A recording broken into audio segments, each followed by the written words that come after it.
Tere, minu nimi on Jaanus ning siin räägime psühholoogiast ja vaimsest tervisest lihtsalt, teaduspõhiselt ja praktiliselt.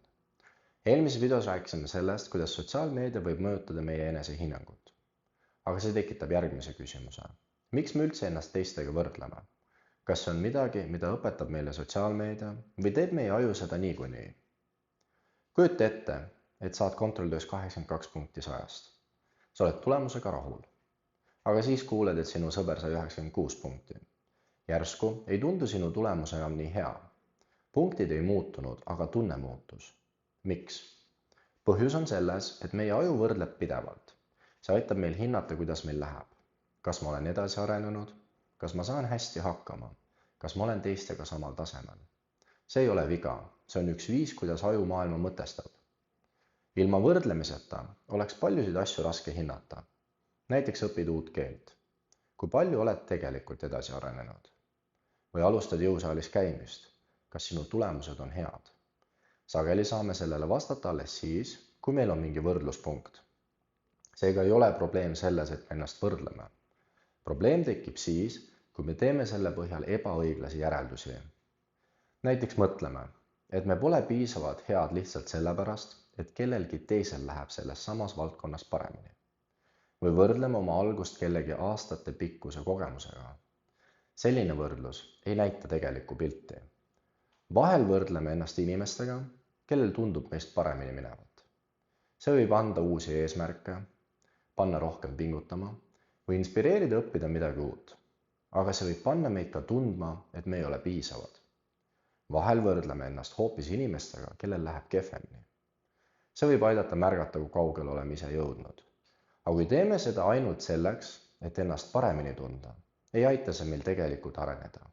Seega ei ole küsimus selles, kas võrdlemine on hea või halb. Oluline on see, mida me sellest võrdlusest kaasa võtame. Veel üks huvitav asi.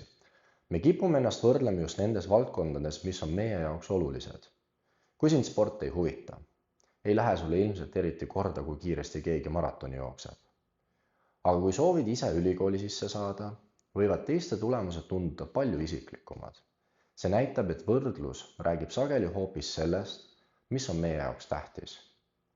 Tänapäeval teeb sotsiaalmeedia selle loomuliku mehhanismi lihtsalt palju intensiivsemaks.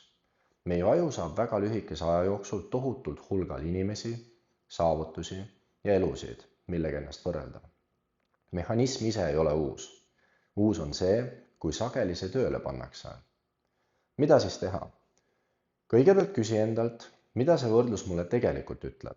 Kas see aitab mul midagi õppida või paneb mind lihtsalt ennast kritiseerima? Teiseks, küsi, kas see on õiglane võrdlus. Kas meil olid samad võimalused? Kas me alustasime samast kohast? Või võrdlen ma hoopis täiesti erinevaid olukordi? Ja kolmandaks, püüa märgata ka enda arengut. Mida oskasid sa aasta tagasi? Mida oskad sa täna? Selline võrdlus annab sageli palju realistlikuma pildi kui pidev keskendumine teistele. Kui sellest videost jääb meelde ainult üks mõte, siis olgu see järgmine. Meie aju võrdleb ennast teistega täiesti loomulikult. Aga see, kuidas me neid võrdlusi tõlgendame, mõjutab seda, kuidas me ise ennast näeme. Aga inimesed ei mõjuta meid ainult võrdlemise kaudu. Paljud meist jälgivad iga päev sisuloojaid ja influencere. Kas nad kujundavad meie mõtteid ja valikuid rohkem, kui me ise märkame? Sellest räägime juba järgmises videos. Aitäh, et vaatasid.